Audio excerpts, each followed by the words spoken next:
저는 지난 목요일에 백신을 맞았습니다. 2차 접종을 완료했습니다. 정확히 지금 시간을 보니까 72시간이 딱 지났는데요. 다음에는 제 몸 안에 바이러스를 이길 수 있는 항체가 충분히 형성되어 마스크를 벗고도 여러분과 이야기할 수 있게 되기를 바랍니다.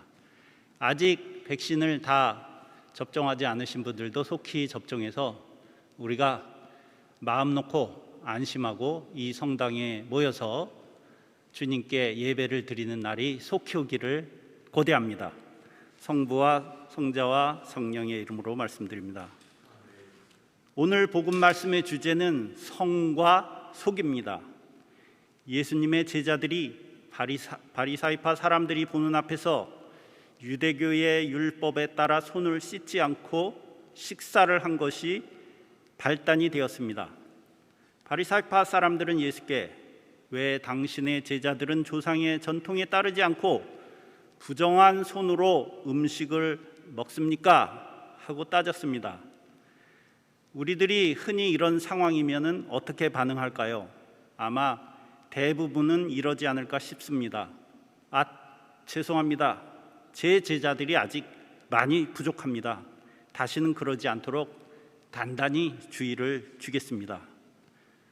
그런데 예수님은 이렇게 대답하지 않으셨습니다. 제자들의 명백히 잘못된 행동을 지적하는 그들에게 예수님은 이사야 예언자의 말씀을 인용하여 되려 야단을 칩니다. 너희는 하나님의 계명을 버리고 사람의 전통을 고집하고 있다. 예수께서는 다시 사람들에게 이렇게 말씀하십니다.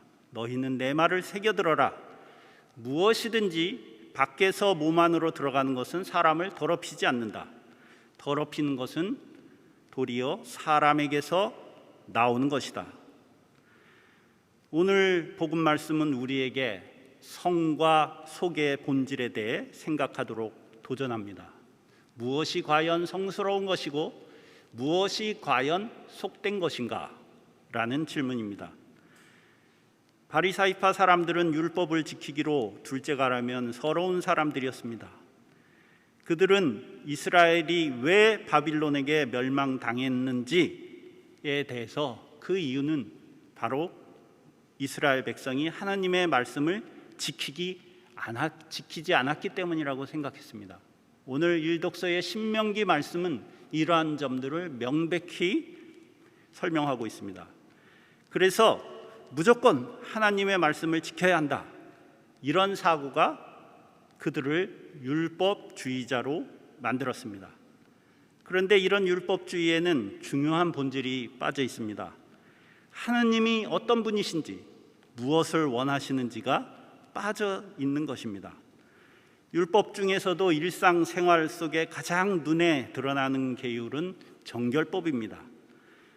유대인들은 모든 공간마다 입구에는 반드시 정결례를 지킬 수 있도록 손을 씻는 도구를 만들어 놓았습니다.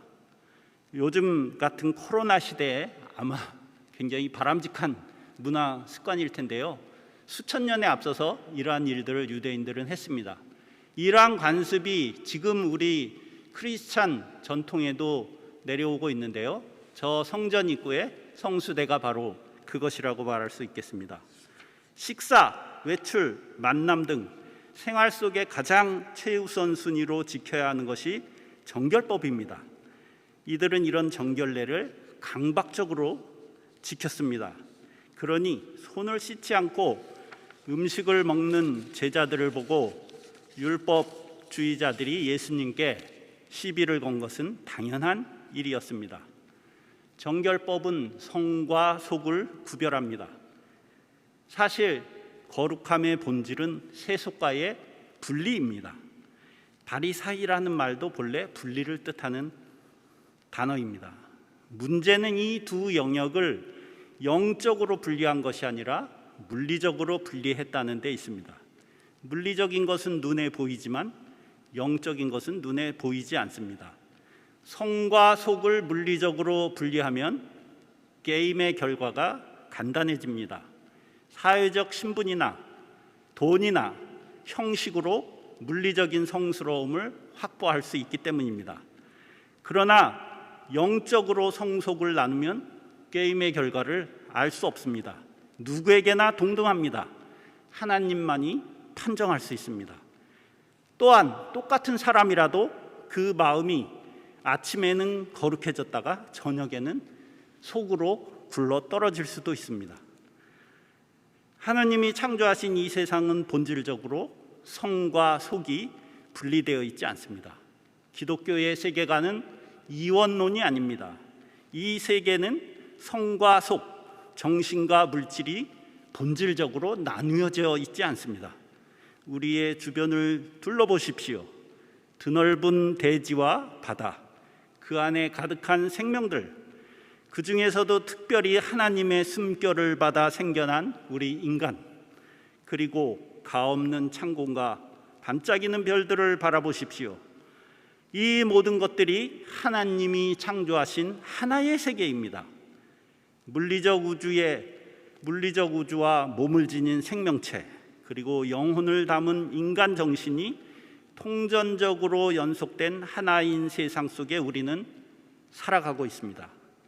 우리 자신의 마음속에도 성과 속의 본성이 같이 공존합니다. 어떤 순간에는 그야말로 속물적이고 나쁜 생각에 사로잡혀 괴로워하다가도 어느 순간에는 내가 어떻게 이런 좋은 생각을 했을까, 좋은 마음을 먹었을까 할 정도로 스스로 놀랄 정도로 매우 고귀한 결단을 할 때도 있습니다.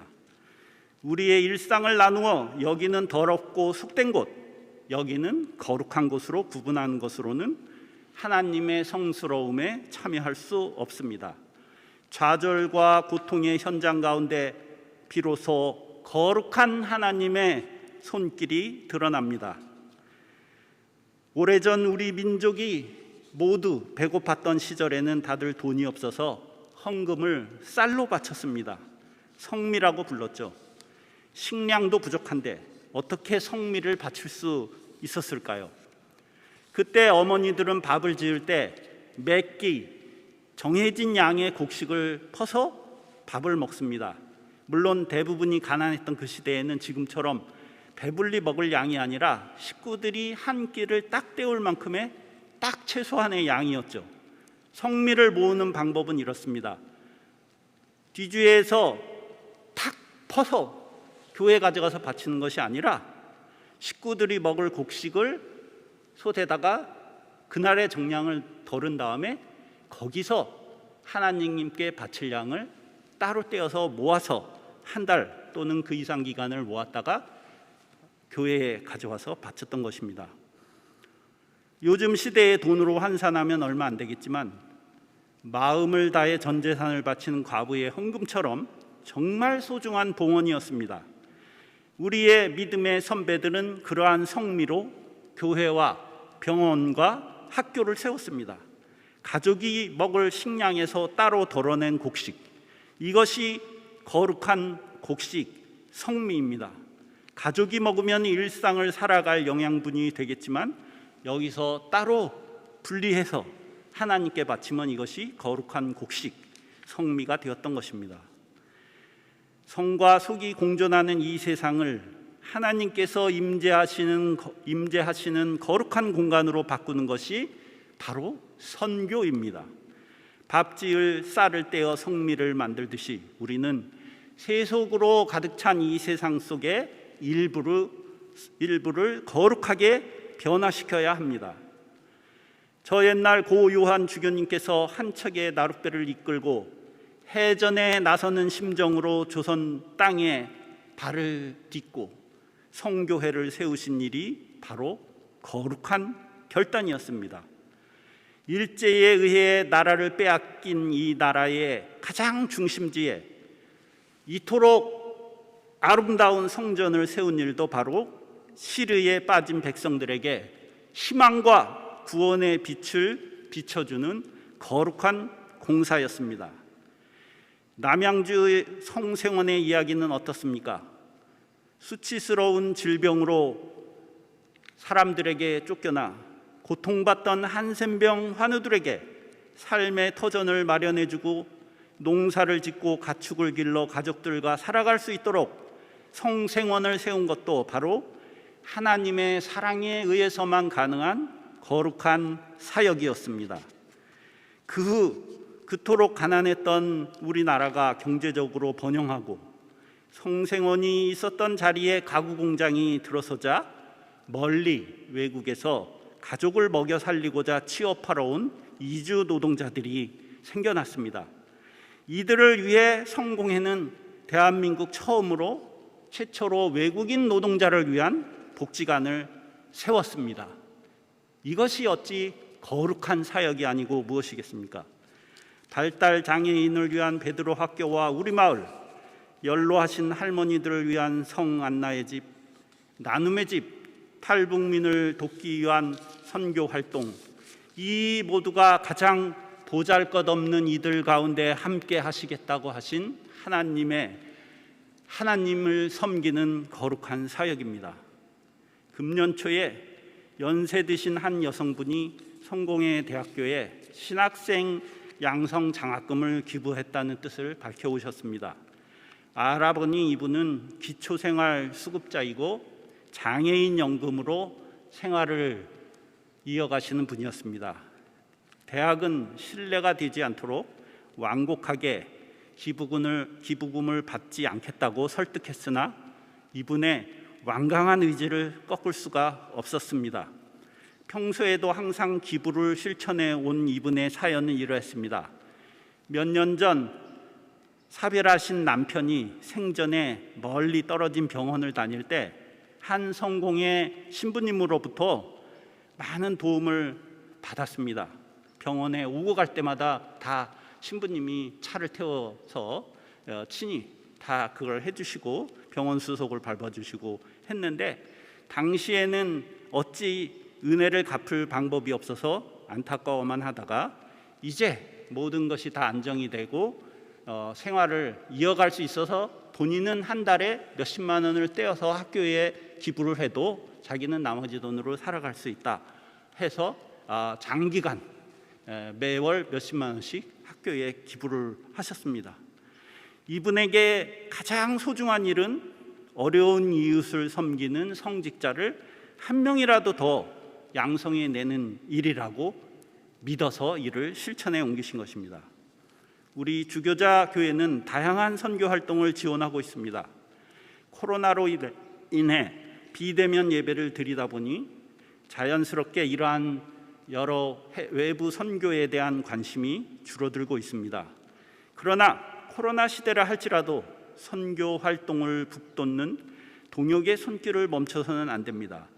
왜냐하면 이 일들이 바로 세상에서 일하시는 하나님의 거룩한 사업이기 때문입니다. 어찌 보면 욕망으로 가득 찬 이 세속의 땅을 성스럽게 바꾸는 일은 멀리 있지 않습니다.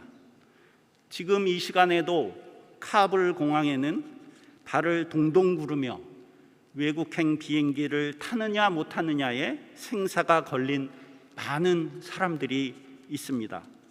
다행스럽게도 대한민국에 협조했다는 이유로 탈레반 치하에서 목숨을 잃을 처지에 빠진 아프가니스탄 수백 명이 극적으로 구출되어 무사히 한국에 도착했습니다.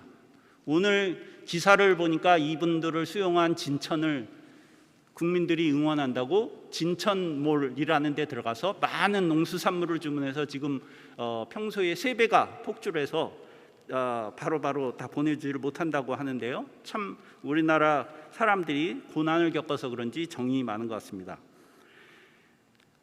상상력을 발휘하자면은 그렇습니다. 어쩌면 이 사람들의 자녀 또는 2세, 3세 가운데 대한민국에 큰 복을 안겨줄 노벨상 같은 큰 영예를 안겨줄 사람이 나올 수도 있습니다.